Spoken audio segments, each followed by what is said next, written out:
Bip Radio, l'invité.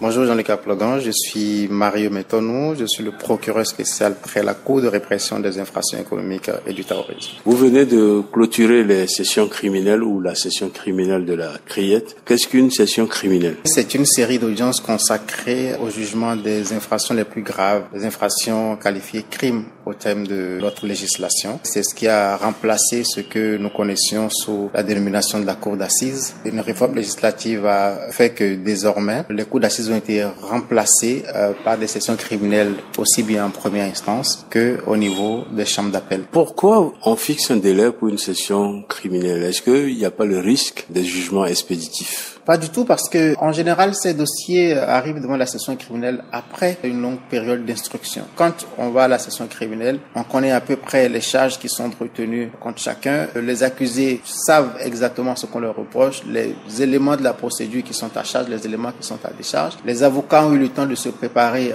des semaines à l'avant. Donc, il y a un temps de préparation qui fait qu'on arrive à l'audience avec un dossier, on va dire à peu près complet, bien ficelé, et toutes les parties ont des éléments de procédure sur lesquels elles veulent bien intervenir. Il n'y a pas de risque que vous arriviez à un jugement expéditif. Pourquoi la justice met toujours tant de temps pour juger les gens? Pourquoi le temps de détention provisoire peut être interminable? Bon, déjà, la bonne justice, c'est pas la justice expéditive. Il faut pas être expéditif du tout. Si vous y allez un peu trop rapidement, vous risquez de laisser passer, d'enjamber les droits de l'homme et de laisser passer un certain nombre d'éléments qui peuvent être profitables pour l'accusé dans la procédure. Mais également, le temps de la justice, ça ne doit pas être trop long. Faites bien de le souligner. Nous avons des contraintes au point de vue de l'organisation de la procédure qui font qu'on est obligé dans les dossiers qualifiés crimes de passer par la case de l'instruction préparatoire. Et là, effectivement, ça peut prendre un certain temps parce que c'est la même commission d'instruction et il y a un certain nombre d'actes de procédure obligatoires que cette commission doit poser avant que le dossier ne soit clôturé. Et dans le même temps, c'est pas comme si vous envoyez un stock de dossiers à la commission et que vous vous attenez à cela. Au jour le jour, de nouveaux dossiers arrivent. Donc, il y a le ratio nombre de magistrats et nombre de procédures qui jouent parfois et qui fait que dans certaines procédures,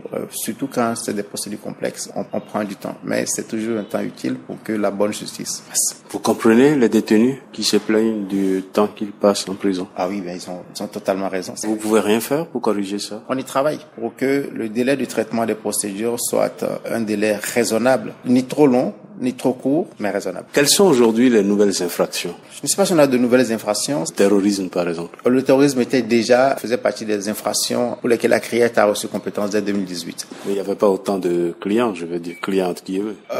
Oui, on n'en avait pas autant de personnes poursuivies pour terrorisme. Vous faites bien de le souligner. Nous sommes face à un péril et nous travaillons à ce que ce péril-là soit conjuré. Vous avez l'expertise pour juger ces genres d'affaires? De plus en plus.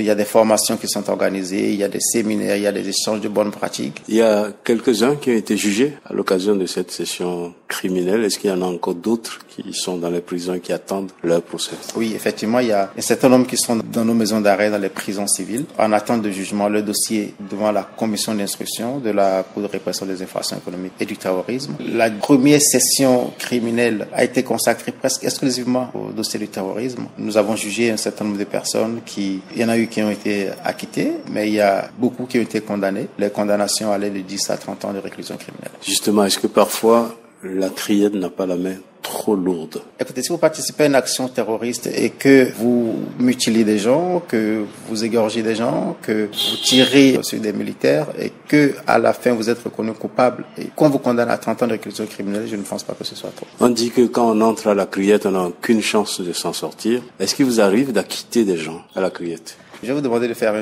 un tout petit exercice.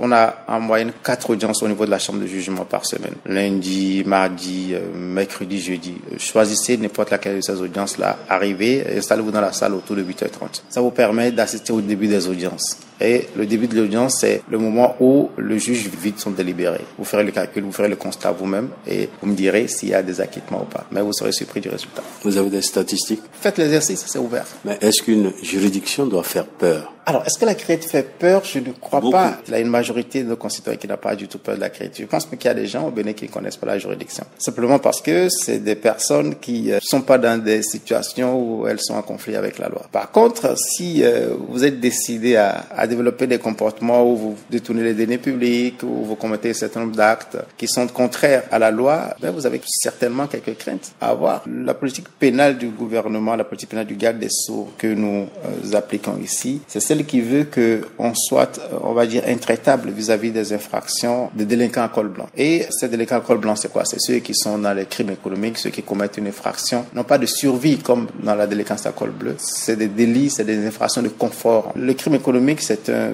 crime qu'il faut combattre parce que derrière chaque crime économique, c'est une école qui n'est pas construite, c'est des milliers d'enfants qui sont privés d'éducation. C'est des femmes et des milliers de femmes qui risquent la vie en donnant la vie parce que simplement l'argent qui devait servir à construire l'hôpital a été détourné. Derrière chaque crime économique, c'est les usagers de la route qui risquent leur vie à chaque fois qu'ils prennent le volant parce que le réseau routier n'a pas été entretenu, simplement parce que l'argent qui devait servir à entretenir le réseau routier, à le développer, a été détourné. Pour toutes ces raisons-là, il est normal que nous puissions avoir la main lourde. On vous accuse de régler également des comptes politiques pour le pouvoir. Est-ce que c'est la machine à broyer les opposants de Patrice Talon? La plupart des personnes que j'ai poursuivies pour des infractions économiques, c'est des personnes qui se réclament non pas de l'opposition, mais de la gouvernance actuelle. Vous n'êtes pas une justice aux ordres? Pas du tout. Il n'y a pas eu, depuis que je suis là, une seule procédure, une seule poursuite que j'ai voulu engager et j'ai été retenu par le bras politique. Il n'y en a pas une seule. Quelle est l'image de la Criette aujourd'hui dans l'opinion? Et même avec les avocats, au départ,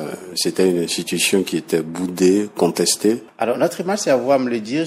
Vous serez, on va dire, notre miroir pour savoir ce que nous reflétons. Pour parler simplement des avocats, vous savez qu'effectivement, il y en a qui ont sorti de véritables pamphlets contre la Criette à ses débuts. Mais j'en connais parmi eux qui ont gagné le plus gros dossier ici. Ça dit tout. La Criette est indépendante? Totalement. Alors on apprend que la Criette va déménager, vous allez quitter Porte-Novo. Où seront les nouveaux locaux et dans quel délai? Si tout va bien, à la rentrée prochaine, la rentrée judiciaire prochaine, c'est-à-dire en octobre, on devrait pouvoir commencer à Cotonou. Ce sont les anciens locaux de la Cour suprême à Grand-Rive. Merci d'avoir parlé à lui, Radio. C'est moi.